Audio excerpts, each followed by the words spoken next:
On this week's episode of Marketing O'Clock, Google's new Multisearch will lens a hand on image search. all the signal ladies, put your hands up. Google is finally giving us a bit more clarity on audience signals. And I can't beat that. But Facebook ads were absolutely bugging out earlier this week. And honestly, they should have made a bigger deal out of it. All on today's show.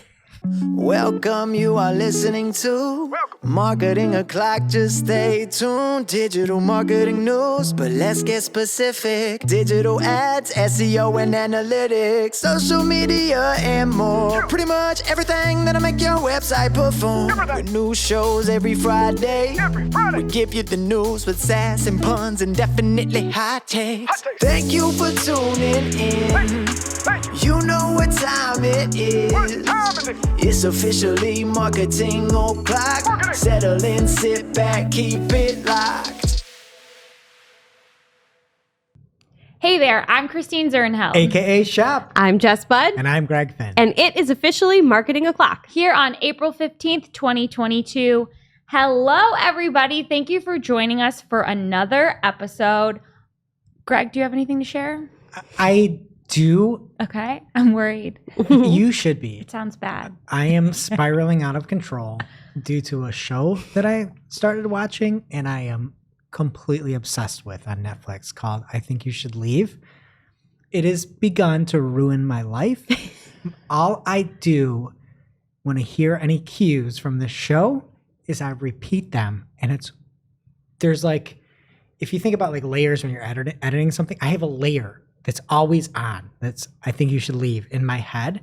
And if anybody at any point says something about tables, about steaks, about worms or bones, and God forbid that somebody wears a very particular pattern in my presence, I don't know what to do. It's like I've become this show. And Jess, you know what I'm talking about. I was just saying this before we turned the mics on, that I can feel... you wouldn't even call him a main character, like a host, the guy that does the skits. I could feel him coming Tim out in Robinson. you. Sure. Basically Greg Finn at this point. I could just feel you're like emanating him. It's amazing. I don't know what's wrong with me. I love it. Like, that's what I think about everything now. I'm obsessed with That's this like show. me in the Princess Diaries. Okay, well, I don't feel that bad now. Very relatable. I'm You happy turned out that you fine. found like your community. I don't think it's just me and my thoughts and the tables. He just did it. He just did it. That's the voice. That's not even a skit. He just did the voice. Okay, I've seen a couple episodes, but I'll have to go back and I don't get It's like it. so animated. Yeah. And he's like, what are we even doing here? Why are you even thinking this way? It's not even your thought. That was really good. That was really good. Fans out there should check out the show if you're up for a good time. We'll check it out. It'll be our homework. Well, I had a fun weekend. I went on a little road trip with my family to Baltimore, and for some reason, I decided to look up what the rat situation was like in town, because, like, I'm just a little crazy about it. You should ask Jess, our I could expert have from told last you. week. Yeah. Turns out it's number 6 Ooh, in the United States. that's pretty low. Washington, D.C. is number 4. Like, I don't know what's going on over there. But so I was hanging out with friends from D.C. and Baltimore, and they were all telling me about how bad the rats were. They chewed through their car wires. Like, the situation is most grim. And I was just on pins and needles the whole time. I couldn't even enjoy myself. We literally pulled into the parking lot. We, drove through the night so the baby could sleep in the car. So we got there at 1 a.m. I opened the door, and I hear, like the rats are fighting. I love this. Did you watch? No, I slammed the door shut, locked it, and got in the fetal position. Because the rats can probably unlock the door. But then the next day is when I found out that they can chew through your car wires, so it's not safe in there either. I could have told you that in cinder blocks. Their teeth don't stop growing, Shep. Oh my God. I'm just lucky that Buffalo's not on the list of top 20 because I don't see them too often here. It was terrible. I couldn't enjoy myself. I'm so sorry. Jess, do you have anything good going on? Yeah, I have a rat in my life too. My child. Wow. Yeah, he's been a little sick, and we were getting out of the car the other day, and there was a booger on his face, and I'm a good mom, so I got it off his face, but then I couldn't get it off my finger, and I didn't want to put it on my pants, so I just wiped it on my car. Did it dry on? And I think nothing of it. I'm like, he didn't see that. So then I get him out of the car, and a lady's jogging by, and my son just yells, "Hi, booger!" booger and points at the car. And then I'm like, she doesn't really know what this means, but I just felt all sorts of shame that I was just like gonna let go. Oh, so no. yeah, different kind of rat. but Everybody's got boogers. I think not that was that a pretty big. creative solution. Thank you. It's not that big of a problem. Is that I think you should leave? No, it's a snot joke. Oh, it's I not didn't even that. Okay. I'm like, why? It's embarrassing. We got to wake up here. Yeah. And if you guys are looking for more content, there is a new episode of Agency Scoop with our CGO here at Cypress North, Jill Fetcher. You can find it wherever you're listening to this episode. She is sitting down with Trisha Barrett this month from Crowley Web and Praxis, and they're talking about how Crowley Web differentiates themselves, how they survived the pandemic, how they give back, what she's learned, challenges they face. It's a really awesome episode, so everyone should check it out. And not even how they survived the pandemic, how they stopped it. How they helped that was so nice to of them. stop it. And you'll find out how when you listen to Agency Scoop this week. And as we're doing each week here, highlighting a way to help the Ukraine. And honestly, the Journal of Search Engines, aka the Search Engine Journal, has put together a great post about how tech companies are rallying to help the Ukraine. We'll be over in our show notes and in Discord if you'd like. But they go through and talk about a lot of different folks how to do that. And they also talk about 8 stories of hope from the SEO community. So check those out. Thank you, Search Engine Journal. And on to the main news this week. We have some big news from Google about a new type of search called multi-search. And it's not as big of a change. It's just, I would say, a layer added on to Google's Lens feature. So they say it helps you go beyond the search box and ask questions about what you see. That doesn't mean much, right? Really what you do is you take a picture of something using Google Lens. Google Lens is fantastic. If you've not tried it and you're looking to identify something, a leaf, anything out in the real world, I was doing it on my plant and it's like, oh yeah, that's a bamboo plant. Got it right. But like, why do you care? I think it's very Greg. interesting. Like if you see some tree that you like or a shrub or something, you might say, I want to know what this is. You might. I literally used Google Lens yesterday because I was lazy and I wanted to get the SKU number on my microwave and I didn't want to type it all in.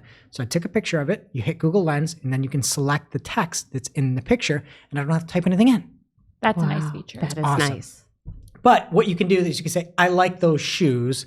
I don't know where they're from or, something like that on TV. Maybe TV is not a good example. It might get pixelated. But you can put that in, and they have a great example. I believe it's like a yellow, I don't know what they're called. They're the shoes that wrap around like Aphrodite shoes or something. Gladiator Shoes. And is that a thing, right? Isn't that like a goddess of something? Aphrodite? No. Yeah. Well, Aphrodite is, But What is she a gladiator goddess of? shoes are... probably Beauty? love, aren't they all? Yeah. Beauty, same thing. I feel like she would wear those shoes. But anyway, there were like a pair of like those gladiator shoes that were goldenrod color. What other color would they be? I think that's gold, Gold. maybe gold, brown. Bronze. And so you could take a picture of it and you could see other examples, but now you can add additional search context on top of it. So the example they gave was the fact that you got these shoes into Google Lens and you saw some of the examples, and then somebody said flats. So you wanted to see what it looked like without the heels, and if you could find something similar to what you saw in the wild, but do a little modification on it, which is really cool. And I was doing that with the plant that I had in the office. It's like, all right, indoor, outdoor, and try to do stuff like that. So you could see things like that. It's a very, very, very nice feature. I am completely here for it. And Barry Schwartz over at Search Engine Land got a bunch more information. People are wondering how this worked. Is it Bert? Is it Mom? Blah, blah, blah. Well, sorry to all the British moms out there. Could Barry ask Google if Google Multisearch currently uses Mum? And Google said no. So this is not a Mum-based thing, but it is actually very cool. And if you ever see something out there in the wild, you should definitely give this a shot and then put a little more context in it. Cool. And we are also getting a little more clarity this week as to what the heck audience signals are in Performance Max campaigns. We've been going back and forth about this really since Performance Max campaigns were incepted, trying to figure out what they are. And Greg Finn is the man on the case this week for Search Engine Land. That old bag of bones? Yeah. You got someone from Google. Bones are the money. Okay. So are the worms. I'm sure our audience is loving this ruined. private joke. It's That's going to have to be like required viewing for anyone who wants to listen to the show now because they're not going to be able to understand. I'm actually broken. That's probably your song of the week. The bones are the money.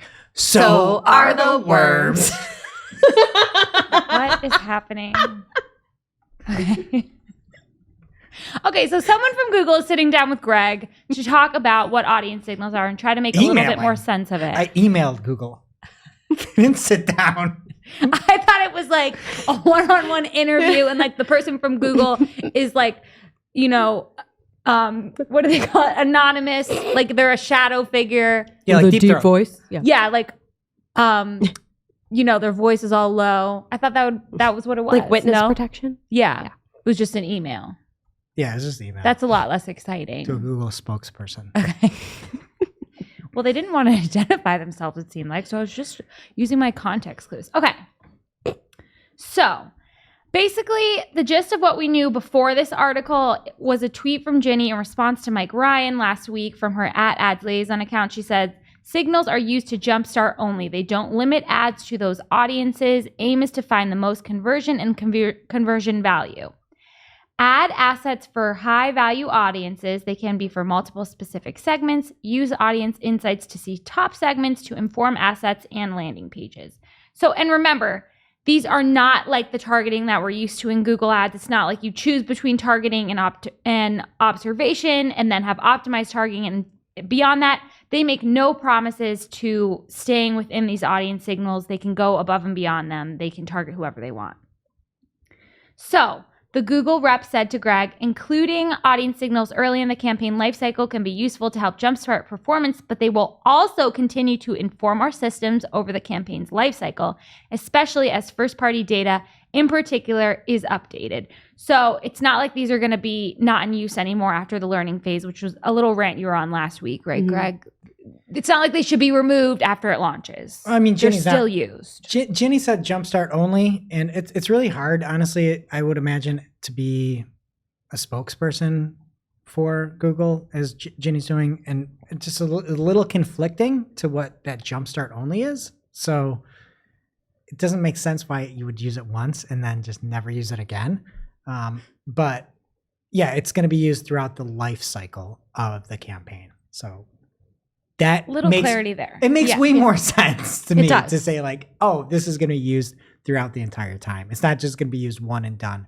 And that was the thought, is like, hey, you put these things through, what happens down the road? What happens if you change them, essentially? So it was really nice. It was great answers. Good to have them clarify a bunch of the questions that everybody has. Okay, so another question was about if we should break out PMAX campaigns by audience signal. Should we be breaking out campaign-wise? Should we be doing it by asset group? How should we handle that? And they said advertisers should create one campaign. If they're using the same targeting and assets, you can associate audiences with assets and asset groups, and you can create multiple such groups in a campaign. And that this will help consolidate learnings and give machine learning more data to work with. So I feel like it's still like, there's no science to this. Like, just add what you think is going to work and test different things. And another thing I thought that was really helpful from this rep was that if you change that signal midway through a campaign's performance, all the previous learnings are still intact, right? So like, it's not a complete reset. Don't think that. If something isn't performing and you think it might have, like the signal is bad and there's no performance, it might help, honestly, to put a new signal in there, but it's not a reset. So maybe put that new signal in there, see if the previous learnings with the new signal helps. But if it doesn't, just start over fresh and don't think that it's going to be the same results because you're using the same signal. It's got this legacy data in there. Yep. And they also said that you don't have to worry about adding too many audience signals, that it's only going to help the machine learning. We weren't really clear on that either. And then, you know, so I think we need to add this to all those tweets we're bookmarking to try to understand audience signals because it's very fuzzy. And this is helpful. Thanks, Greg. Something that's not fuzzy is where that skit comes from about the bones or the money. It's from I Think You Should Leave season 1, and the name of the episode is I'm wearing one of their belts right now. It is the third skit you got to get through the first 2 skits. The third one is it's the song one. So it will be very clear when you get there. If you don't laugh at this, it will hurt my soul. Don't do that to Greg. People, watch this and laugh. All right.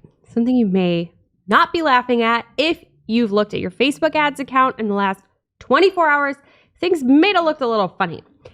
This is also hot off the press. 48 now, right? Well, yeah, we're recording on Wednesday, people. So FYI. So hot off the press from that Greg Finn fella. For search engine land, many advertisers woke up this morning upon opening their Meta for Business accounts, found that ads were turned off late last night. Adding to injury, in many cases, the ads turned off were some of the best performing assets. Oh my God. Have you ever been so delighted in your life? And so I think David Herman made a good point as well, that the ads were turned off in many accounts. And it seems like it was a worldwide issue. People across the globe were commenting on this. But that doesn't mean that ads were not serving, to be fair. So that's a problem, right? Like your best performing, a lot of people on Twitter were saying their best performing ads were turned off. I think Social Savannah, lover or hater, her ads got turned off for the best performing ones. And I think some of the sentiment out there is that you didn't technically have an outage. We accidentally just turned off your best performing ads. How is that going to look like on refunds? Because there was not an outage. There's no spend. Well, there was spend, but not on your best performing ads. We still served the ads in your account. You just had multiple ads in the account. That could be something we'll have to see shake out and report back next week. Yeah, because what could you refund? It's not like they spent erroneously. They just... Correct. But if somebody's testing a variety of ads and the best performer was turned off without them knowing, and they had like their champion ad was turned off and they're trying to beat that champion ad with an underperforming ad, that still served. Okay. So, as of 3:37 p.m. Eastern... Wednesday. Yeah, on Wednesday, Eastern time. This is the official statement from Facebook for Business. Recovering from disruptions, ads delivery. April 13th, 2022, 3:37 p.m. Eastern. We are recovering from an earlier outage that caused disruptions in ad delivery, and services are in the process of being restored. We apologize for any inconvenience that this may have caused. End quote. The good marketers have turned their ads back on, so I don't know. Your ads might have been turned off, turn it back on. That was so not clear. Where is the guidance other than just, whoops, we're fixing it? Garbage. Garbage. Garbage. Nobody had any guidance out there? Greg Finn had guidance. Okay, let's get back to my notes. So thank you for doing the Lord's work. Again, hopefully by the time everyone's listening to this, this won't be helpful. They've already read it because they follow Greg. But this is a tweet from @Rockladnick on Twitter. For those of you who will wake up and see your ads turned off by Facebook overnight, exploding head emoji, the easier way to figure out which ones to turn back on is filter by ad delivery, set it to off, and after that, select yesterday or this week to see which ads were turned off but had delivery. That is really helpful, especially for folks with really, really large accounts that, again, you're probably monitoring, but at the ad level, that's a lot to keep track of. So this is a really, really handy trick. We used it internally. That's how I found my one ad that got turned off. One ad in an account, like very easy to miss. Was it a good performing ad? It was an average performing ad. Okay. I know. Wasn't the worst, wasn't the best, but like I would have turned it off myself if I wanted it off, is the point. He Thanks also for nothing, said Facebook. grab some extra coffee in his original tweet. Rock did. Oh, with yeah. Good point. those emojis. I thought those were like the beef flavored ramen, but it's a coffee cup. Well, if you're Yeah. Greg Finn, you leave your beef ramen lying around for hours with no water in it. That's true. I had a meeting. Long day. Long day. It's been a Noodles day. and powder on the And- counter. It was so sad. I legit started the day with 3 espressos. Wow. That's So the this kind is of day. really So that was me. resonating. Yes. Yeah. Thanks for everything, Greg, and thanks for nothing, Facebook. Meta. And we have more Meta ads news. They are expanding the test of overlay ads in Facebook Reels. So Jess reported on this a few weeks ago, but people are actually starting to see their placement in the accounts, and there's an article about it. People? Yeah, and I have some more thoughts. Who was it? Wait. Oh, it was PPC Greg. How dare I? How dare you Sorry. besmirch the good name of Greg's and PPC everywhere? Well, because he has advice with his tweet, so I wanted to save it for the end. Okay. Real Greg of him. So overlay ads are placed directly on top of a Facebook reel, which, by the way, I didn't even know we were calling these Facebook reels. I thought they were like Instagram reels sneaking in Facebook. So these are Not only anymore. running on Facebook, apparently. And then they can be in a banner or a sticker format. So these transparently go over your reels content, meaning that people can view the ad without interrupting the reels content they're consuming. If an overlay ad is included in your reel, you'll earn a portion of the advertising revenue. But the part of this that I didn't really think about when Jess was reporting on it, it's not like the advertiser is picking a reel to advertise on, or the creator is saying, I want to be aligned with this brand. It's like, it's an ad placement that Facebook Meta just does. That info wasn't really part of the original story, because I remember being excited about this, and now I'm just like, oh. I feel really weird about it. Banner ads appears a semi-transparent overlay at the bottom of a Facebook reel. Sticker ads are a static image that can be placed by a creator anywhere within the reel.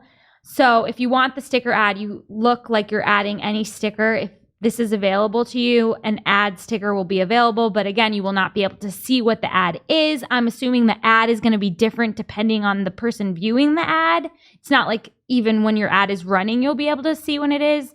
And if you want to watch on YouTube or check our newsletter, we'll have the image with both of the options showing there. But it's like transparent. Yeah, like it's not obtrusive, but it looks like it's part of your ad and you're in a partnership with them to me, and you're not.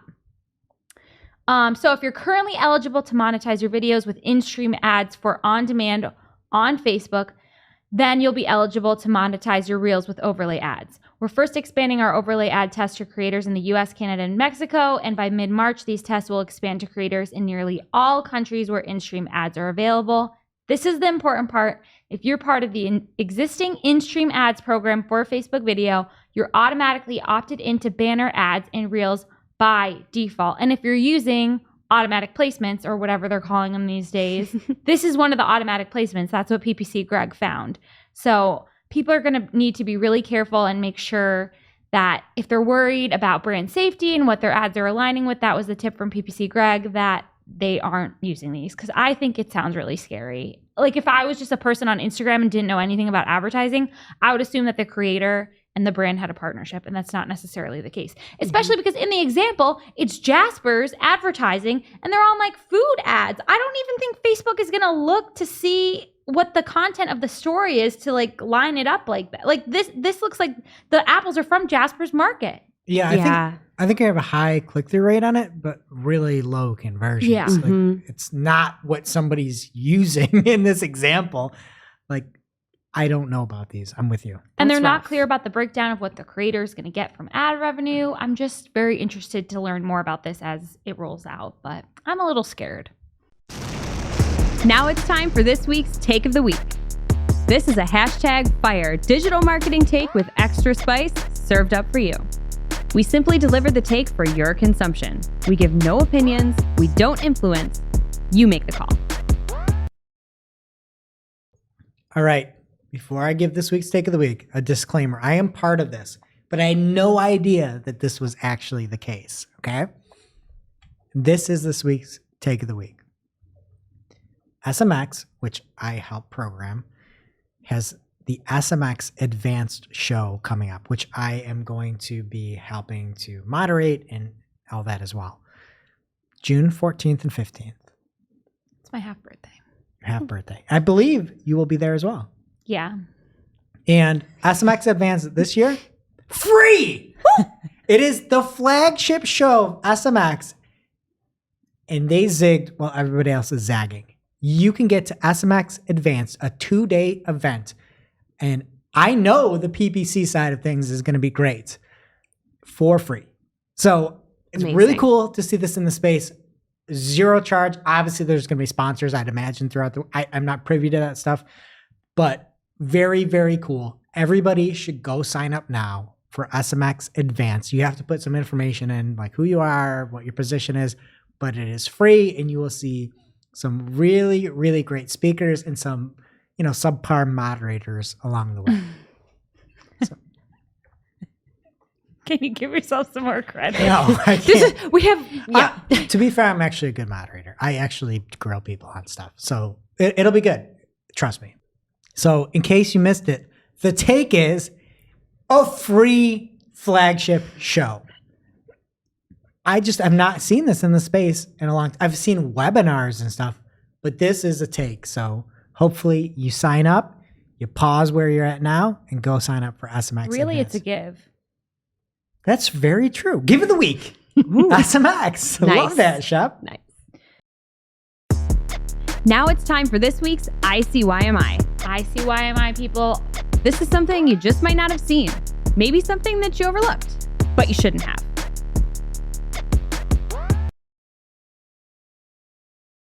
Okay, ICYMI people from PPC Greg, at PPC Greg on Twitter. He says, never understood why Google categorized less than 10% impression share with the, Miss Pac-Man eating 10%. That's what I call Less it. than? That's how sign? I remembered less than and greater than, because it's like less, the greater eats the less. Is that how you remember it? For sure. I just know less than and greater than. Oh, wow. Oh, La-di-da. You must be an SMX moderator. Well, you must be a panelist. I thought we were being coy about it. Okay. Less than 10% label when the numbers needed to calculate it are available. Well, joke's on you, Google Ads, because PPC Greg made a custom column and he can see the impression share right there in his custom column. So this is a great idea and I will be adding it to my reports. Thanks, PPC Greg. Now it's time for this week's pew, pew. lightning round. At this point in the show, we split up our content into 3 parts: paid, organic, and social.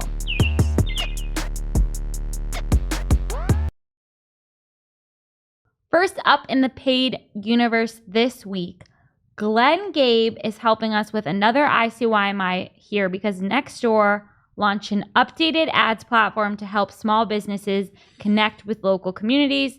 And PPC Greg chimed in and said that his company, whoever they are, stopped using Nextdoor because the ads platform was so difficult to use, and he's excited to get back in and try it again. So if you haven't been able to use Nextdoor in the past, give it another try. Next up, Google Ads will now allow you to review performance across accounts with manager accounts dashboards. These look pretty cool. There's some great charts in there.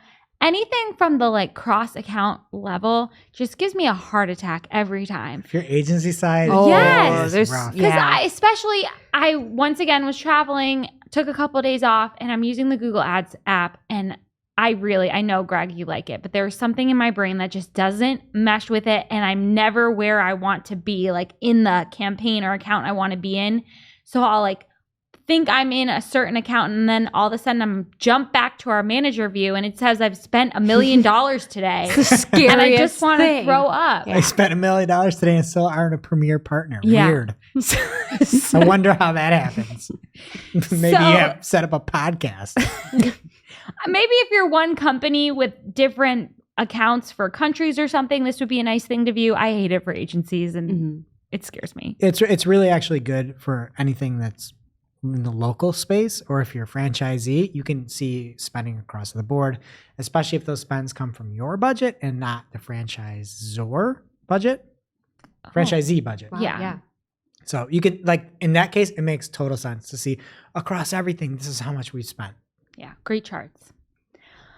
Okay, Tales from PPC Reddit. E2 Blade said their PMAX campaign was doing really well. Quote, we spend about $28,000 a month on a single campaign with a $420,000 a month in monthly revenue. We saw a ridiculous return on our first month, but as of this week, the campaign has started to overspend for almost a week straight. Nearing day 4 of our downturn, our ROAS started to drop dramatically. Today, I decided to turn it off. I'm not sure what they're doing over there at Google, but our campaign spent out in 1 hour at 12 a.m. So that's $1,000 in an hour. I'm scared, people. Check on your PMAX. It's not okay. And from Andrea Cruz, she is letting us know that LinkedIn ads changed their layout and language regarding placements and the audience network. She says, in my opinion, it is a bit easier to notice the option to turn off the audience network versus before. She's always noticing like the most minute details that Jess Budd would just never see with her vision issues. Love you, Andrea. Thanks, Andrea. Oh, and we have a tweet here from Mark Saltarelli at Marketing by Mark. Ever heard of him? He is letting us know about a splendid surprise for B2B advertisers.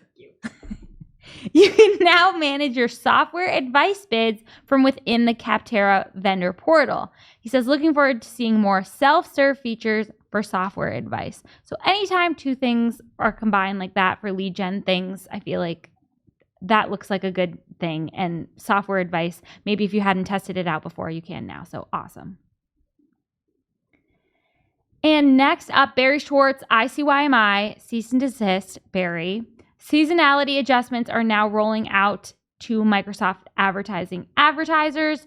So this is something that they announced a few months ago, but it's now something that you can use in your account if it's rolled out to you already. So you can add a name for your seasonality adjustment, a description, and then you add a start and end time based on whatever season you're trying to do. You can decide whether it's going to apply to search and shopping or both, what devices you're going to apply it to. I love this feature. Thanks, Barry.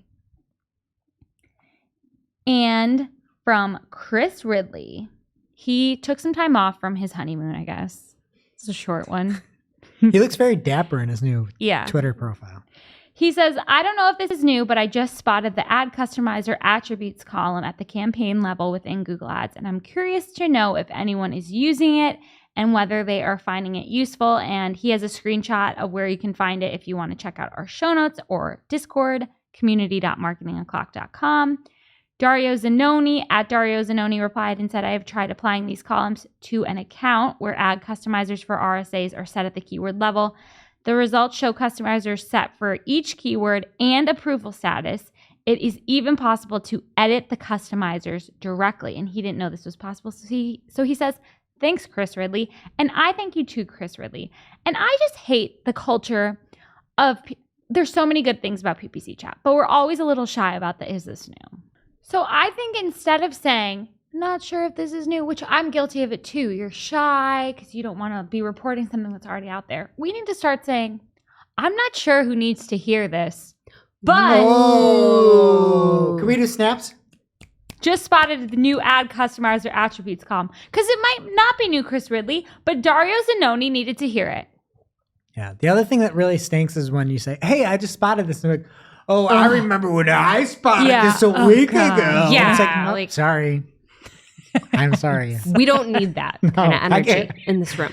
I don't know who needs to hear this. That's going to be my new approach. That's good. I like that. I love that. I love it. That should be a shirt.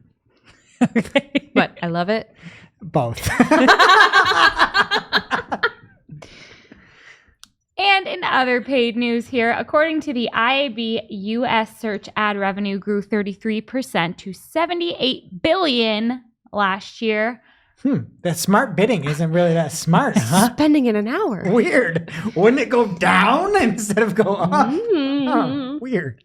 It says growth of search wasn't as strong as other formats such as digital video. No, but that could still be smart bidding, which was up 50% year over year. Or they're growing because people are getting frustrated with search and trying other things. Or it's in your PMAX campaign running rampant with the Windows 98 video. Yeah. Okay, Chris Ridley made me go on LinkedIn this week, and I'm kind of annoyed about it, but it was a pretty good post, so I forgive him. And, 240 characters? 280. 280 characters wouldn't do it justice. Why did I turn to you? Yeah. Never turn Why would you turn to the social person? Because 280 characters wouldn't have done it justice, so I forgive him. So he says, recently LinkedIn and Twitter have been inundated with people talking about how Google Ads quality score isn't a factor within the real-time bidding auctions and that marketers should stop using it as a measurement of their ad quality. And I have to disagree, for the most part. Yes, quality score is not an input in the ad action. However, there are 3 metrics that make up quality score: expected CTR, ad relevance, and landing page experience. and they are 3 inputs in the ad auction. So this is a really great post. It's longer. He gets into more of why he only disagrees for the most part. Everyone should check it out and follow Chris on LinkedIn.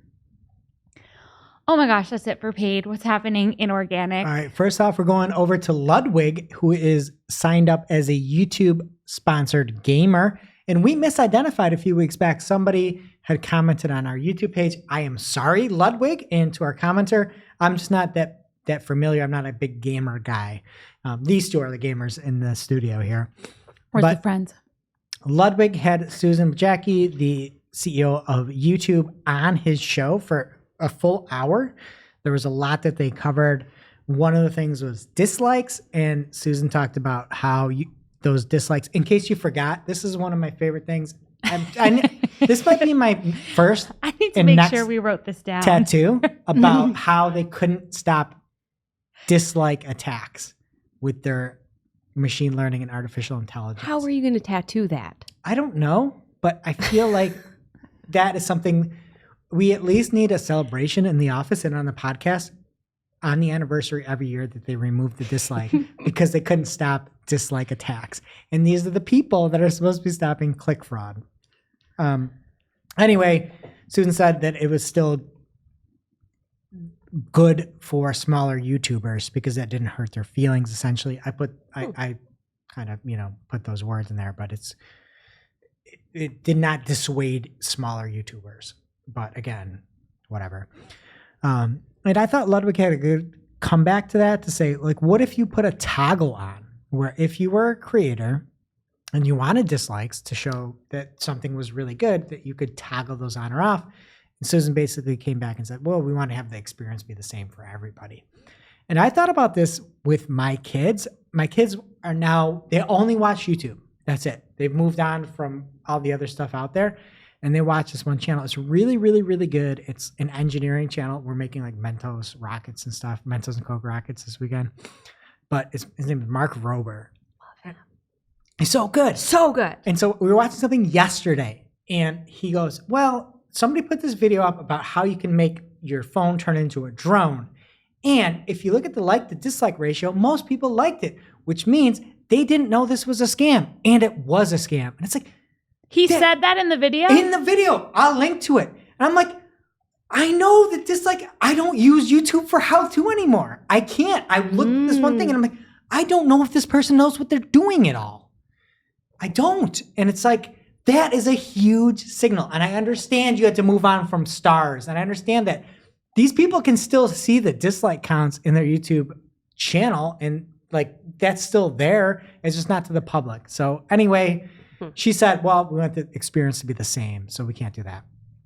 And zigging to the zag, she talked about the NFTs on YouTube, and it made sense to me in a way. I don't know if they're going to execute in a way that makes sense, but she talked about David Goes to the Dentist and Charlie Bit My Finger and how they tried to monetize these as creators. And I think Charlie Bit My Finger took their video, I don't know who shot that, off of YouTube. But she said, like, creators can then, that have created this content and uploaded this and own it, can take that and monetize it because it's hard to say like, oh, somebody bought the David Goes to the Dentist video and you put it on OpenSea as an NFT and what's real, and people could just take that video. But if it's a YouTube video that started it and you can somehow attribute it back to YouTube that has all the likes, that makes some kind of sense to me. I don't know how you're going to do it. I still don't get Nothing with NFTs makes sense. So no, but if you're like, hey, I want to sell the rights, or I want to sell this part of the video, like you could say, hey, Just Bud owned by Just Bud or something like that. So then would Just Bud make money off the YouTube ads? She didn't get into that much about it, but the thing is, like, people are taking these YouTube videos and trying to monetize them off of YouTube. And I get the fact that you want to monetize them on YouTube because that's where they got famous. I still don't know how it's all going to work, but I didn't think about that aspect of it before. It's like you just download the video, put it in OpenSea, anybody can do that. But if you are on YouTube looking at David Goes to the Dentist with 200 million views, and you can see this NFT is owned here, it's for sale, and you could buy that, that makes more sense than saying, I saw this YouTube video. I need to go to a third-party site and try to buy this. NFTs don't make sense to me, but that makes sense. You buy it at the place that got famous. So for whatever it's worth, you can check it out. Sure. All right. My head's exploding. Again, I'm not advocating to buy anything. It just makes sense to buy it, to see the ownership on that platform. All right. And Brian Frieselban at type_SEO on Twitter said, I shared lower price badge that Google had appeared to be testing a few weeks ago. And this was on shopping. And he says, I'm now seeing a higher price badge on some products. It doesn't appear to be very widespread at the moment. And this is a fireplace that's maybe the most extravagant fireplace I've ever seen. And it's selling for between $760 and $950. And they're saying it's a higher price. Fireplaces are mainly $290. This isn't just a normal fireplace. This is like, That's fancy. It's got like shutoffs and it's like a trough. It's crazy, this fireplace. It's Cartoon nice for flames. outside. Yeah, that doesn't look real. Is it cartoon? For sure. Maybe plastic, and there's a light underneath. Twinkles. But anyway, you might see that if you are priced well above the competition, you might see that it is a higher price tag in shopping results. All right, next up, TubeFilter has an article called Shopify's latest acquisition dovetails into its ambitions in the creator economy. I love the title because Shopify essentially purchased Dovetail. And Dovetail is an influencer marketing campaign company, basically.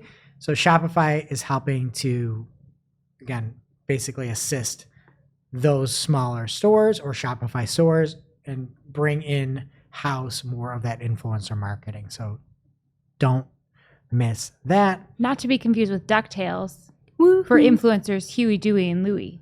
Yes. And you may hear about that a little bit later. Oh. All right. And from Glenn Gabe, at Glenn Gabe on Twitter, BFF of the show 2019. 2019? Yes. Took a little while there. Once a BFF, always Sorry, a BFF. Glenn, you're just Years BFF don't in our matter. hearts. Yeah. He said, journeys are in full swing in Chrome now. I'm seeing continue your journey for many queries I'm entering in Chrome's search bar. Takes you to the journeys page where you can view your activity based on that query. How many are using it? I have no idea, but they might be. And Glenn showed an example where he put a search into Google for Wordle. And the examples that came back are, well, I guess he ended up going to he ended up going to the Wordle New York Times site. And related to the WordleBot New York Times, he got, based on activity related to Wordle, an example that was WordleBot, your daily Wordle companion, the New York Times. So it's a way you can see if you research something again and you want more information, you can keep that journey going. And I dig it. I mean, Glenn, if you want to cheat at Wordle, I'm not going to judge you publicly in front of thousands of people. I won't do that. Me personally, if I Wordled, I wouldn't cheat at Wordle. I wouldn't need the WordleBot personally. Glenn Gabe would He's never not cheating cheat. at Wordle. I'm just saying there's WordleBot He's out just winning here. at life. You see those squares, maybe take it with a grain of salt. But anyway, journeys, pretty cool. And from The Verge, there's an article called YouTubers are sick of comment spam, so YouTube is testing a stricter moderation system. YouTube comments are the absolute woat, so I dig this. Everybody else should be out there that creates videos. From Barry Schwartz over at Search Engine Land, Google's new highly cited label we talked about a few weeks ago for top stories is now live. I don't see it on desktop. I tried to replicate it. It seems like it's only on mobile, at least for me, but you can see some of those stories that might have been the origin. Again, I didn't see it translate to desktop, but there's some examples there. Some pretty horrific examples, honestly, from the article. All right, and DuckDuckGo is launching a standalone web browser for Mac, and that is in beta. It will be privacy focused, as we all know about DuckDuckGo. I've used the app on mobile. I don't know if it's similar to that. It's plenty of fine if you've got enough patience for it. But if you want it on a Mac, DuckDuckGo on over to the App Store and check it out. And following up last week's boondoggle of a story, Rand Fishkin has an update, and we talked about it as the take of the week last week. He says, I've been thinking about early Salesforce anti-software messaging. Maybe Spark Toro is that for advertising. Just feels like so much of ad budgets are thrown at sales that would have happened anyway. In reality, it's the organic sources of influence that are truly responsible. I went off on this. I think I did 7 minutes through a migraine last week. But Amanda Navidad, who is the VP of marketing over at SparkToro, went back and seemed to disagree with Rand, saying, maybe. I think I worry it may be confusing because some of our customers do use SparkToro to get better ROI from their ad dollars through finding newsletters or pods to sponsor, finding lookalike Twitter audiences, etc. And that was the whole point last week. Take everything, use what works for you. There's nuance in everything. Nothing is perfect. And from Christina in our Discord channel, who I want to meet Christina. She seems like she really knows what she's. We need to have her on a. Do you think she'd come on a marketing talk? That would be my dream. Mine too.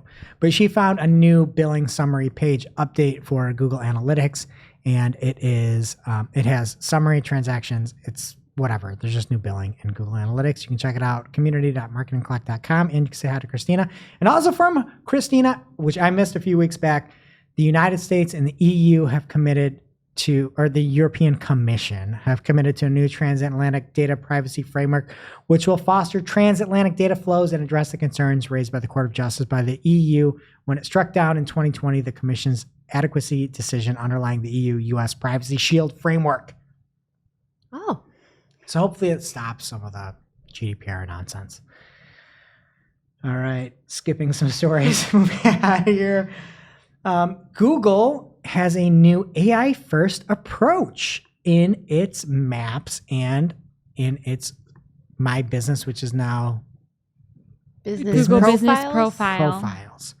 So they said with this new AI-first approach, we're on track to update the hours for over 20 million businesses around the globe in the next 6 months using AI. No. Helping you know exactly when your favorite store, restaurant, or cafe is open for business. No. So it's machine learning. They're going to go through and they're going to update 20 million businesses over the next 6 months. No. Machine learning and AI is great, Jess. How are they going to know that my grandpa decided to close the hot dog stand early because he's just mad? Nobody would know, because if you put in your special hours without like a week's notice, Google's not going to approve it anyway. This is terrible. You're against AI and the use of AI on a website? I am. Human beings run small AI businesses. can help websites. AI can make things better. AI can spend $1,000 in an hour and increase ad revenue for Google too. Mm-hmm. This doesn't even the everything is broken with Google Business Profiles. You're against this AI. will not fix it. Google is saying they're using AI, and to be fair, they are going to collect input from the business owner, a human being, using a phone in their duplex automated robot system. So that's AI too, and they're going to help make things better. AI is Google's friend. AI is our friend, Jess. AI is not AI our friend. is our friend. You're going to have a robot call me and you think I'm going to give it accurate information? Jess, you're wrong. AI should be everywhere, and Google knows that, and Google is leading the charge. AI are 2 words in pain, 2 letters in pain. This is a great soundbite. Okay, AI, Yeah, I didn't screw it AI up. is the future. It's the future of Google, Jess. How dare you? AI are 2 letters in anti. They're just not together. How dare you? No. How dare you? Cut This her is mic. not okay. Cut her mic. Not okay. Don't talk about Not AI against okay. Google. Google's for AI. Not okay. Next story from Search Engine Journal. Google says AI-generated content is against Google's guidelines. That's where you were going with this? Yes! I was just mad at you. They've said this for years, but they reiterated it. And John Mueller said, for us, these, and talking about AI, for us, these would, if content was generated by AI, essentially still fall into the category of automatically generated content, which is something we've had in the Webmaster Guidelines since the beginning. And people have been automatically generating content in lots of different ways. And for us, if you're using machine learning tools to generate your content, it's essentially the same as if you're shuffling words around or looking up synonyms or doing the translation tricks that people used to do, those kinds of things. My suspicion is maybe the quality of content is a little bit better than the really old school tools, but for us, it's still automatically generated content, and that means for us, it's still against the Webmaster Guidelines, so we'd consider that spam. Wow. Craig, Take AI a are deep 2 letters breath. in I'm sorry. And he went on to say, there was a question like, hey, could you actually figure out what AI is? And John Mueller said, I can't claim that, but for us, if we see something that is automatically generated, then web spam team can definitely take action on that. We saw it with buying guides where they took clicks away from somebody that actually created baseball bat buying guides and buying helpful content for buying baseball bats and put in their AI cricket information. And they're doing this for all these different local businesses, but you can't do that. Hecking believable. That is so crazy. I just chugged my water. I'm so upset. That was water. Not water. That's insane. Those two stories came out in the same week. Oh, yeah. We've got more, too. People don't talk to each other. We've always said this about Google. This is so stupid. Do as I say, not as I do. There's nothing better than this specifically. You are going to use your artificial intelligence to fake call human beings, waste their time, but they can't go and take a bunch of reviews and somehow use some machine learning to consolidate that. So just know that. They might have luck calling my Grampy, though, because he does use the phone to check the weather. I don't even know how that works. What? So, yeah, he calls the weather to see like how it's going to affect business that day because we're a seasonal business on the beach. He calls the weather hotline every day. That's very to sweet. get the forecast. So he might respond to Google about the hours. Anyway. My head hurts. That's So it. sad. Keeping it here with automatically generated content. Barry Schwartz over at Search Engine Roundtable has a post saying there's an update to their automatically generated content. It was found by Kenichi Suzuki, and he says, so automatically generated content isn't always a violation of the guidelines. They changed the webmaster, or whatever it's called now, the web purveyor notes. It used to say that things against the guidelines were automatically generated content. They added in to say it's now automatically generated content intended to manipulate search rankings. So maybe that's a step in the right direction. This came out after John spoke, or at least after Matt G. Southern covered it over on Search Engine Journal. And we'll keep it here AI-wise. OpenAI's new image generator is sparking both excitement and fear. I don't know who was excited about this. I was very fearful. It's called DAL-E2. And it adds enhanced textual comprehensions, faster image generation, and 4 times greater resolution. There's an example here from Aditya Ramesh, and it seems like he had put in the term animal helicopter chimeras, which I guess is a rodent. Shep, do you know anything about this, Jess? A chimera is something with wings, isn't it? Cease and desist. Anyway, it turned out to turn these like cat-looking things into helicopters. But that wasn't the most frightful thing. I saw an Instagram from OpenAI DALL-E. Somebody put into the image generator a bowl of soup that looks like a monster, knitted out of wool, made of plasticine, and spray painted on a wall. And this thing that this AI generated is nightmare fuel. It's something spider. in Jess Bud's Instagram feed. It's a spider is that your grandma knitted you and horrific. made soup out of. But just whatever you do, don't put this on your website if you're trying to rank. And that's it for Organic. What's happening, social bud? I don't know. I'm traumatized. Oh my God. Strap in because things are getting better from here. You might remember last week we reported that Elon Musk was going to be joining the Bird's board per the Twitter CEO. But now, according to The Verge, and a quote from their CEO, we announced on Tuesday that Elon would be appointed to the board contingent on a background check and formal acceptance.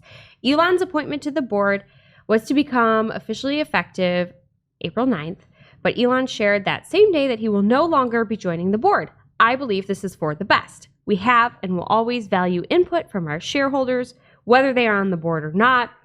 Elon is our biggest shareholder, and we will remain open to his input. Background check? You just have to Google him. He's in like court in Fairfax County where I grew up. Kids. Background check? Kids. You don't even need to background check him. If you care about his input, let's read some recent tweets. Would you like to? Yes. Okay. from @ElonMusk on April 9th, mind you. Most of these top, in quotes, accounts tweet rarely and post very little content. Is Twitter dying?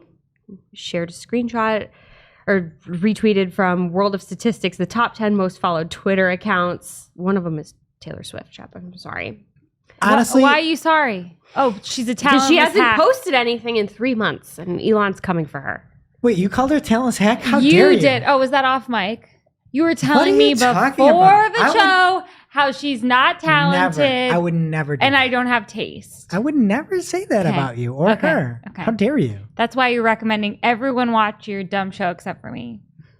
You watched it and didn't like it. Anyway. I didn't say No, that. I agree to his point. These accounts aren't using Twitter. That's a problem. And then you look at it as well, like Parag doesn't use Twitter. That's weird. Imagine if I didn't digital market. Like, that would be super weird as like somebody like trying to run things. I'm like, oh, I'm head of digital marketing, but I don't do this. And Parag doesn't use it. At least Elon uses Twitter and uses it well and gets a ton of engagement and people love him or hate him. Like, he's at least out there on it. And Jack Dorsey did too. Jack is very, active on Twitter.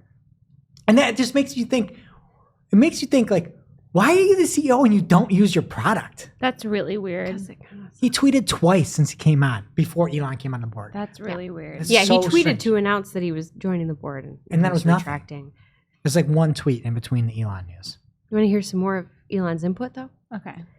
Convert Twitter SFHQ to a homeless shelter since no one shows up anyway. It was a Twitter poll. He deleted that tweet, by the Oh, way. yes, but we have a screenshot. We have the receipts. That's a nice thought, though. This is input from someone You that's should- not on the board. It's not important. He also- They're the He's shareholder. not saying burn it down. No, but he is saying that 69.420% of statistics are false. Which Which, like, maybe we're 12, but that's really funny. How old is he? How old is Elon Musk? Over Wow. under. I want to set the over under right now. Oh, I'm. He's 50. He's I got don't to want be to 50. say this. I'm pretty good at ages. 55. You're pretty good at ages. 55 and a half. Under, barely. Yeah, I'm gonna say 53. Because my girl Grimes. Oh, I was way old. 50. 50! That's what I said. I said exactly Okay. 50. Sorry, Elon. Anyway, it's all very, very weird. Whatever. He's also apparently, according to Yahoo News, he being Elon, hit by a class action lawsuit just days after disclosing that he had become Twitter's largest individual shareholder.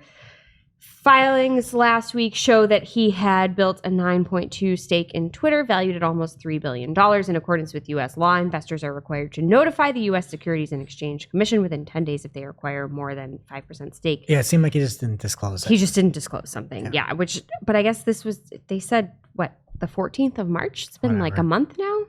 He didn't tweet anything else? Like removing the W from Twitter? He Was did? that one of the, you Did he sent me delete a that? bunch of Deleted links and they were tweet. all deleted and I only have the screenshots that you somehow found. Factual. Is that a thing? When did he tweet that? It's in On the Slack. 9th? He's like pretty funny. It's in Slack. I missed it. I suck. I'm sorry, everybody. That is amazing. AI couldn't do that. Google. Woo! Okay. All right. Meanwhile, from Business Insider, Meta is working on virtual coins for its apps that employees have nicknamed Zuckbucks. So whatever. Zuckbucks? Zuckbucks. It's cute. It rhymes. No one cares. Just call them Zucks. Just, it's not money. Well, it's virtual money. So am I. All right. But isn't that how NFTs work? You could just be virtual currency? No? Doesn't matter. I don't understand. I don't understand anything, but I think the youth is beginning to understand. Ladies and gentlemen, there is hope for Gen Z from Fast Company. If the metaverse is the future of social media, teens are not convinced. And that makes me so happy. There were 7,100 teens surveyed by this financial firm, and basically the Gen Zers A lot of them said they were unsure or had zero intention of purchasing a device to access the metaverse. I think because they still associate it with Facebook, no matter how hard Zuckbuck is trying, and like their parents are on Facebook. So kids just don't care. It's fine. I also watched, again, Idiocracy, per your recommendation. That was my exact idea. It was a recliner with a toilet in it. Like that's what we need here for virtual reality. A recliner with a toilet? Yeah. Shep wants one for her desk to go with her dishwasher. No, I don't. Thank you. All right. Big news week for accessibility and inclusiveness from Twitter Accessibility. They said, as promised, the alt badge and exposed image descriptions go global today. This is not today, but that's what their tweet said. Over the past month, they have fixed bugs and gathered feedback from the limited release group. They're ready, you're ready, let's describe our images. I'm paraphrasing a tweet there from them. If you want to use this feature and it's confusing to you, Mashable has an article on exactly how to use it. So go there if you need help. So I saw it live. Josh, you're looking at this. It's a picture of a dog. It's a We Rate Dogs. I saw the alt pop up, and this is the alt that they had of the dog. Black and white border collie looking up at you. Their eyes are wide and their mouth is shut. You can see a little bit of their bottom lip, which makes them look like they're waiting for you to believe in yourself. That's really nice. It's really nice. Greg, you need this because you need some self-love inspiration. I feel like this was catered directly to you. It's not possible. Next one. Okay. From social media today, the YouTube Chief Product Officer, Neil Mohan, has announced that creators can more easily outsource the creation and editing of subtitles on their clips within the YouTube Studio app. So that's really great. Also, TikTok is switching English language auto captions on by default for all uploads. Also great. Good things are happening. And Snapchat has a new lens that is able to recognize American Sign Language gestures and translate them in the app. That'll be so great for my daughter. She is a sign language whiz. Is she? She Yes. might like, this kid is She really has cute, more this young man in and the all picture. done. Genius. Keep her off Snapchat. What is that? I think that's a bad word. Oh, is it? You're gonna have Did to you bleep just- your hand. Somebody always does that. Oh. I what's know that? little kids that do that. Like, no. Oh, no, this is more. Oh, sorry. That looked like the thing on Friends. like The I show? know what that is. Oh, Monica. I recently saw an episode of Friends. It was Actually, okay. I don't think it's real sign language. They didn't want to do the middle finger around their parents, so they like made up a new sign for the same thing. Adults? Yeah. You wouldn't like Friends. No, you'd hate it. No, because I love the middle finger. My favorite gesture. From Twitter Safety, at Twitter Safety on Twitter. How do you say don't at me without saying don't at me? We're experimenting with unmentioning, a way to help you protect your peace and remove yourself from conversations, available on the web for some of you now. I would like to remove myself from this conversation, one that I never asked to be a part of. They're so vague when they say things are rolling out. It's either all iOS or it's just, for some of you, you may see this. It's just a great way to not commit to anything. Okay. Tales from social media Reddit. Can I steal that from you? Okay. Okay. Oh, you're on there? Love Reddit. Should I create a TikTok business account or stick to a personal account or creator account? I have been doing digital for 10 years, but completely new to TikTok and its functionality. Me too. I'm wondering which account I should do. For context, I have a small PPC agency and will be doing my own videos. So there's a lot of comments here you can read through, but basically the personal pro sounds like a good middle ground. If you do a business account, you can't use trending songs, which everybody knows that audio is a huge part of TikTok, so something to consider. Personal Pro also lets you get some analytics on your videos, but if you want to run ads, you might have to have a business account. So if you're considering TikTok as a business, it's just a good thread to read through. It's actually not that long. I think there's like 8 or 9 comments, but pros and cons of each account type. And that answer came from Little Miss Sublime. I like that name too. Very good. All right. Similarly, if you find yourself asking, does a Twitter professional account add value for brands? There's a great breakdown from MarTech about just what you get with a professional account. And the TLDR is literally meh. They use the word meh. And the account converting is free, but whether the juice is worth the squeeze remains to be seen. To borrow from the SEO community, really, it depends. It depends if this will help you. We'll have the link in our show notes. You can read through and decide for yourself. Yep, and that's different things work for different people. Danny Goodwin, great write-up. Thank you very much, Danny. All right, sticking with Twitter from The Verge, Twitter has reverted the change that left blank spaces in place of deleted embedded tweets. They're exploring different options. And speaking of different options, last up here from Vice, Be Real is the anti-Instagram social media app that's designed to show people's lives as they really are by encouraging users to post during random 2-minute time increments during the day. It's an interesting experiment and a fun app. That's a quote. I did not have enough time to download this, but I think I actually might. Forget TikTok, forget all the things people are using. This is incredible. I dig this. It's so cool. It's stupid. I love it. But it's like, here's my face, here's my dog on my couch. And like, it's funny and it's great to make fun of, but this app is apparently topping the charts in the app stores. People are ready for something different. If you have a good idea, now might be the time. All platforms are starting to look the same.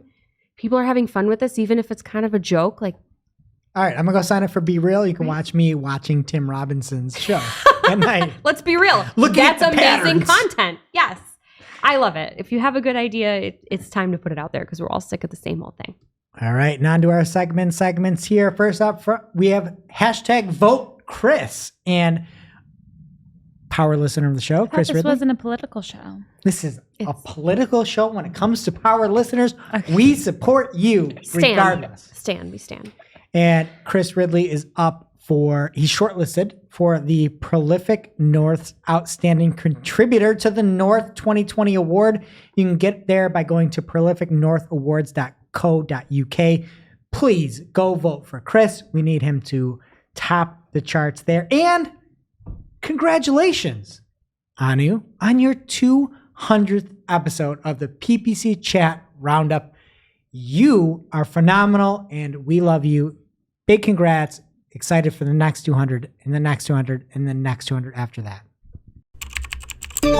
And that brings us to our real life segment, straight out of our accounts and into your ear holes. It's time for Working Hard or Hardly Working, where we talk about what's going on in our IRL work, good, bad, or otherwise. I don't know if this is, if you've experienced this, you'll understand what I'm saying. I was trying to audit negative keyword lists in an account yesterday. It was a new account that we're taking over. And to go back and forth when you're in a list and you try to go back, it puts you back at like the all campaigns view instead of seeing all the lists. It is so irritating. Flames on the side of my face. Thank you. And goodbye. Yes, bud. And hello. I have a tip that'll be useful for another year or so. If you're still using Universal Analytics, as I know many folks are, hot tip, you can share goal configuration for multiple goals at the same time. And just you check all the boxes next to the goals you want to share, and it creates a share link. And then all you do is paste that in the browser and select. This is useful for obviously the same site, right? The same property, but applying the same goals to multiple views. Views aren't a thing in GA4 yet, but hopefully they'll carry this feature over because I found it very, very handy when updating goals last week. So for another year, it's out there. Nice. And I'd say something working hard. I don't recommend it for everybody, but we had one sales call. We have room for one more client currently. And we were talking to this company that was really pretty impressive. And I said, I'll look at your Google Ads account right now live, knowing that like we know what we're doing here. Pulled it up, nailed it. It was like just fundamental. It was like perfection. I was like, all right, well, I don't know what this is. Your display is way high. The CPA is lower, but I think you messed up your retargeting campaigns. That was it. I'm like, oh, this is nothing's converting. You must be broad match here. That was working hard, but there are so many agencies out there that say they do what a lot of the people listening right now actually do, and they don't. So if you're listening to this and you have imposter syndrome or whatever, like you are great. There are so many people out there that stink at what they do. They just are louder than anybody else. I hear about that with like being a mom. It's like if you're worried about being a good parent, you are one. If you're worried about being a good marketer, you probably are one. Yeah, 100%. And he's like, well, like, how do you know about it? And it's like, look, I don't sleep when there's a problem. Like, if you care more about the account than I do, that's like a first. So anyway, I don't know if that's hardly working or working hard, but it's what it is. It's all you got for me this week. And now for this week's Cool Tool. As a reminder, our Cool Tool segment is not an official endorsement or paid mention. We're simply sharing something we found in our travels that may be of use to our listeners and is really, really cool. This week's cool tool is TikTok's Top Ads Explorer, so you can do more. It's essentially a filterable library of top performing ads on the platform, and smart marketers looking for inspiration can view killer creative based on region, industry, campaign objective, and more. Big thanks to Lawrence Chassie for the heads up on this. We will have the link in our newsletter as well as on Discord, so pick your poison and check it out. Now it's time for our must-read marketing article of the week. An article so advanced, so in-depth, so detailed that we simply cannot cover it in its entirety on today's show. All right, and this week's must-read marketing article of the week was alerted to us by Chris Ridley across the pond, but it came from the Twitter user Erexoa, Errioxa, Linu Anurella, and they compiled all of the slides from Brighton SEO into one location. So it's not really an article. It's just you should read this. If you missed out on Brighton SEO, which concluded last week, you can at least relive these slides. So thank you, Lewis. And Jess, do we have a very fun fact? Oh, we sure do. Backed by popular demand, we have Learnin' Vermin here. Shep, did you know? Why are they always going to be about rats? It's vermin in general. It's vermin. Not rats. But rats in particular, my fact here today, Of course. they're vulnerable to peer pressure. So maybe all you got to do is offer them a cigarette outside your home and they'll leave. And that concludes this week's Learnin' Vermin. Thank you for that. And on to our playlist of curated songs to work to. You can head over to playlist.marketingaclock.com to hear Marketing a Playlist. Greg, what is your song this week? I don't know how I found this, but there's an artist called Paul Cawthon, and there's a song out there called Big Velvet. I listened to it. I don't know what I listened to when I listened to this thing. It's funky, it's country, it's Johnny Cashy. Sounds like I would like it, but you think I have bad taste. I don't think Oh, you do. okay, thanks. It might It's be a really little dark good. for you. It's really good. I don't want to like what you like. But Okay. Big Velvet by Paul Cawthon. Okay. Oh, what were you going to say? No, I think I like country now. That kind of country. It's Well, like country, not pop. Nobody not like wants you over Taylor here. Swift country. No, Okay. I'm with him. I haven't heard this song, but I've heard other songs by the artist that he sent me yesterday. Good stuff. Well, because I have good taste, have been on a Britney Spears kick, so I'm going to add another one to the list. It's Oops, I Did It Again by Ms. Britney Spears. Mazel tov on the pregnancy. Just Bud? This one, I promise, is far more uplifting than it sounds. It's a song called Death by White Lies. Are you kidding? Jess, that's just so on brand. You just never. You're going to love it, though. You never disappoint. It's so good. All right, that does it for today's show. It is now officially not Marketing O'Clock. Thanks for listening. And we'll see you next week. Thanks for listening to Marketing O'Clock. If you're looking for more information on today's topics, head over to marketingaclock.com/newsletter to receive every single article we covered. We share the news as it breaks in our Discord community. Head over to community.marketingaclock.com to join. Welcome to this week's Shootin the Heck. We're after our famous Friday news show. We don't talk about marketing anymore. We just Shoot the heck. And today, backed by popular demand, we will be playing some people's favorite game. It's called Two Kinds of People, where we give two alternatives. You're on one side or you're on the other. There's no in between, but somehow there always manages to be an in between. There's never an in between.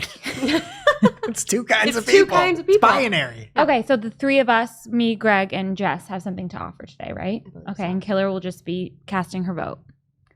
Greg, what are your two types of people? There's two types of people. One person that does one portion of a task and then pretends that the entire task is finished, or somebody that has to get everything done to actually consider it done. Two kinds of people. I would One say kind of I task. lean towards the better one. What's the better word? There's two kinds of people. Like to just do everything.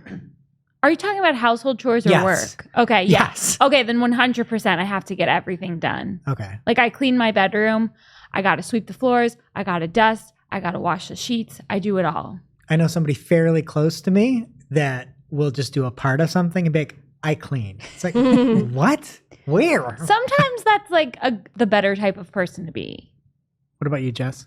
I tend to be more of like the do everything. Like when I clean the bathroom, it's the full sweep like you just said. But if there's like baskets of laundry, I'm okay with getting a whole basket done and leaving the rest for But like do you next consider time. that completed?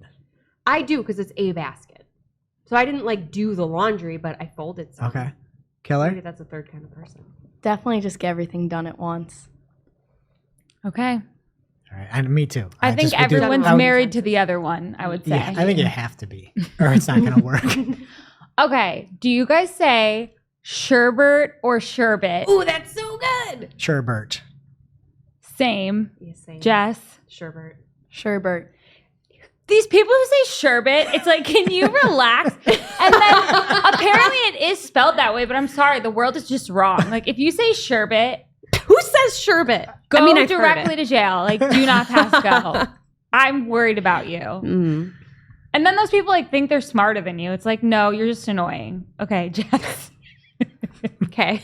Two kinds of people. People that lay out their outfit the night before and people that choose chaos in the morning. Chaos. I'm not in middle school.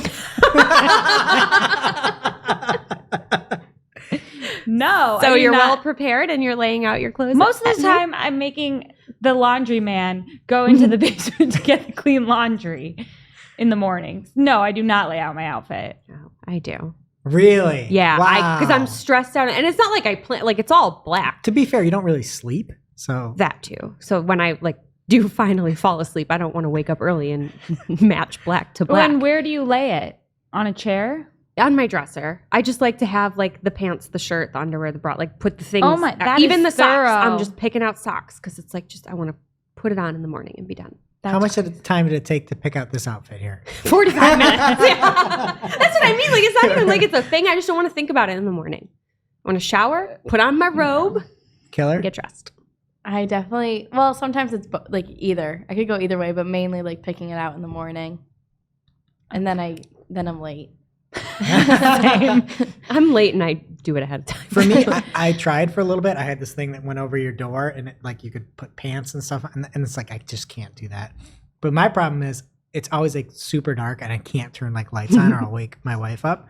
So I'll get an outfit, I'll put it on, and like go out to like the bathroom where there's light, and I'm like, what did I do? I'm like, what is this? And I come back inside, I'm like, this is way too wrinkly. I didn't even see this or something. And then she always, it's like ends up being like a net negative because I go back in so many times because I look like just so ridiculous. So you're like making noise, but you didn't Yeah. turn the lights on. You could solve this by planning ahead the night I never before. do. I just don't wear things that need to be ironed. 'cause My I wife goes to bed just so never do. early though. Oh, She goes that's so a early. problem Like with I that. still couldn't use the light. That's my problem. You need Okay. a headlamp for your closet. What's your next one? Okay, my next one. There are two kinds of people. People that use and enjoy physical cash and people that are afraid Oh, of it. I'm afraid of it. Like not even people now, you give them cash and they are scared of physical It's cash. dirty. It drives me crazy that you can't fold it right in your wallet. I mean, you don't even have to worry about your wallet being stolen these days because there's nothing in there. You just cancel the credit card and it's done. Okay. Jess? I love cash. No. And the coins don't even fit in a wallet. Oh, forget coins. That's stupid. Coins, yeah. but Get then it. you're just throwing that change away. It's so much easier to spend when it doesn't look like anything. If I have to hand you a $20 bill or heaven forbid a $100 bill for my groceries, I feel that sting. I like that. Like, all right, here's my money for my food. Credit card's too easy. You just waste money that way. I love cash. Killer, you are. I love cash. You love cash. What? Wow. Because it's not like you're actually spending money. It's just cash. You Yeah. don't see it coming out of I your hate It doesn't it. show up in the account. numbies. It's like a It's like- sensory thing too. Like the paper it's made of is so like gross and like soft. You guys both like cash, but for like different reasons. Yeah. Yeah. She's like, I like it because it's not real. You're like, I like it because it's so real. Two kinds of people. Okay. Do you find that your friends generally like cash or not? I feel like the younger demographics typically don't like cash? I feel like they can go both ways, but probably more on the they don't like cash. But do you go to a bank and like cash your paycheck? No, right? You don't. No. So that's you're like me. Like you only ever get cash as a gift, so it's usually like free money from Grampy. Right. True. Yeah, that makes a difference. And I love cash. Of course. I love the smell of cash. I love the dirtiness of cash. I love every single thing about it. If it were me, I'd be Scrooge McDuck just swimming in it. Give me the cash. Love it. Are you a fan of like you're using your debit card and it's like cash back? Like, yeah, give me $20 out of cash. No, but I should do that. That's a great idea. It's fun. I always like having a little cash on you. Yeah. Okay, my next one is going to be, if you're watching, you already know the answer. But there are people who, with a laptop, they like tote a mouse around all day. And then there are people who use the touchpad on the laptop. Greg, I have things to do. I already feel a little bit constrained without two monitors. So I need a mouse. I need a mouse. I put our show notes together, pulled the mouse out, put it up on a table, and I got everything done before my battery died and didn't bring. So I need a mouse. But there's a part of this that you're leaving out, which is that you take other people's mice. I will have a mouse for a couple weeks, then I lose it. And I've realized that I always lose it when I have to bring it to the printing computer, plug it in. I forget I plug it in. And then I'll see you be like, does anyone have a mouse? And you walk straight to the printing computer. I do take the and printing then you computer. take it. I think you've taken 2 of my mice. But my new one is Rainbow Disco, so you're not going to get away with it this time. Well, you'll be able to tell. Yeah. But I use cordless. I lean towards not using a mouse. I'm just so much more productive. Are you as productive without a mouse? No, but when I'm on my laptop, it's like late night and I'm on the couch and I'm just in a different space. I'm like doing different tasks. Clearly. So I typically don't need it. Yeah. Yeah, I'm with Shep. I have a cordless mouse and I leave my little thing plugged in at all times, but it's for when I'm home, hooked up to my second monitor, like pretending I'm on a real computer. If it's laptop time, it's laptop time. I also have a touch screen that is underutilized. I always forget. Yeah. Killer. I have a Bluetooth mouse, so when I go home or whatever and I'm on my computer, I'll use the mouse, but then like I'll forget that it's there and just use the touchpad. Oh, it's so much slower. Yeah. Yeah, but it makes that scrapey sound like you're not carrying around a mouse pad. Did you ever use those ThinkPads or whatever? We had that little red thing and right in the middle of the computer. Yeah. And you'd on have to, the track. yeah. That was a terrible I time. love It those. felt nice. It had the little bumps on it. Yep. No. And you could shoot around. I dig that. That was good. I'd use those. No. Jess, do you have one more? I do. People, when they burp, sometimes you're alone. People that say excuse me out loud and people that When just you're let alone? it go. Yeah. No. Oh. You say excuse me after a burp when you're alone? I do. In your own house? Yeah, or my car or wherever I am. That is crazy. You don't do that? It's just like force of habit. No. Never No. once in my life. You say oops, so you still acknowledge it out loud for the force of... I don't do it at home at all. I have to try to remember to say it in front of the baby. I thought you were going to say you don't do it at all because ladies don't burp. Oh, of course, that too. Yeah. Killer. I never say excuse me. Never. Greg. No, I don't. If I'm Why nobody's would you do it around, alone? why would I talk to myself? What am I doing? I know I was doing it. It didn't come out of nowhere where it's oh, hey, excuse me for surprising myself. It doesn't work that way. I know what's happening and I know what I did. I don't need to let myself give myself a heads up. Yeah, I'm with you. Well, excuse us and we'll see you next week. Did you seriously make it all the way through that episode of Marketing O'Clock? Good for you. If you're looking for more content, there is a lot more where that came from. So click to watch our latest episode with plenty of digital marketing news and hot takes. Also, please subscribe to our show and like this episode because my job depends on it.